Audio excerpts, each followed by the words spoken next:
Well, I think the biggest impact that MOOCs have had have served as a wake-up call for higher education to start to look at the online revolution. You know, online and blended learning has been around with us for quite a while. There have been a lot of these sort of supposedly transitional disruptive events which haven't really over time panned out to disrupt the environment. But this time is different. My colleagues in the CIC actually posed this question, is this time different? And their answer is yes, and I agree. Because MOOCs are now showing a couple of very interesting facets. They're proving to be viral. So there's been a lot of development on that over the last 6 months. And they're starting to be sticky. So instead of just all being about hype, you're starting to see courses delivered via this mechanism. And you're going to see more and more students who are impacted by it. So do I think that MOOCs are the be-all, end-all, and this is the way to go? No. I think it's wrong to look at them that way. The analogy that we've been trying to employ at Maryland is to get people to view this as spices in a spice rack. And what we're talking about is a spice rack, online and blended learning, spice rack. MOOC is just one spice, a particularly interesting one, but it's not the be-all, end-all.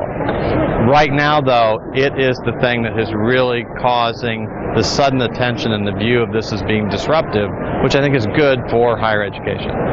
I believe that many universities are examining this question of whether or not to give credit for Coursera courses. Our own particular university, like all of them, are wrestling with this issue of how do we do that? How do we do that in the construct of our own accreditation?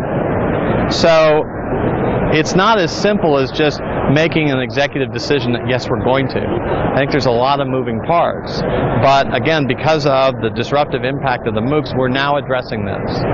I believe that in the weeks and months ahead, you're going to hear more and more about various entities and institutions looking to find some way to assess and accredit people who take advantage of these MOOCs. And I think rather than viewing it as a threat, higher education should not say, oh, this is going to take students off our campus. In fact, I think it has the ability to do something that all of us are trying to do, which is improve our graduation rates, move students through much more quickly, effectively, and cost efficiently from their standpoint.